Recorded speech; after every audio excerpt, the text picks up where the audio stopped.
নমস্কার, দীপান্বিতার সারাদিন ইউটিউব চ্যানেলে নতুন একটি ভিডিওতে সবাইকে জানাই স্বাগতম।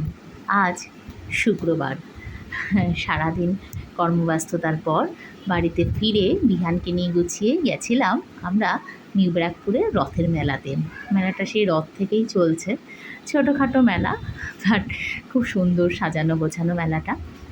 আমি বিহান আর অরিত্র সব অফিস থেকে ফিরেই অফিসের জামা কাপড় পরেই চলে গেছিলাম বিহানকে নিয়ে মেলাতে।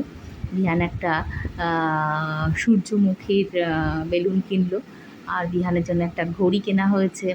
বিহান একটু জাম্পিং বলের মতো যেটাতে লাফানো যায় সেটাতে উঠেছিল, বেশ ভালোই মজা করলো। আর আমরাও একটু ঘুরলাম, পুরো মেলাটাই আপনাদের সামনে তুলে ধরলাম। যাই হোক, ছোটোখাটো খুব সুন্দর মেলা। এইভাবেই মোটামুটি মেলা দিয়েই শেষ হলো শুক্রবার। কাল শনিবার, পরশুদিন রবিবার। খুব আরামদায়ক দুটো দিন। প্রচুর কাজকর্ম থাকে, তথাপিও রাত্রেবেলা অ্যালার্ম দেওয়ার কোনো তাড়া থাকবে না যে ভোরবেলা উঠতে হবে, এইটুকুই যা নিশ্চিন্ত। যাই হোক, সবাই ভালো থাকবেন, সুস্থ থাকবেন। আর কালকের একটা ভিডিওতে আবার দেখা হবে। একটি লাইক, শেয়ার আর সাবস্ক্রাইব করে অবশ্যই পাশে থাকবেন। ধন্যবাদ।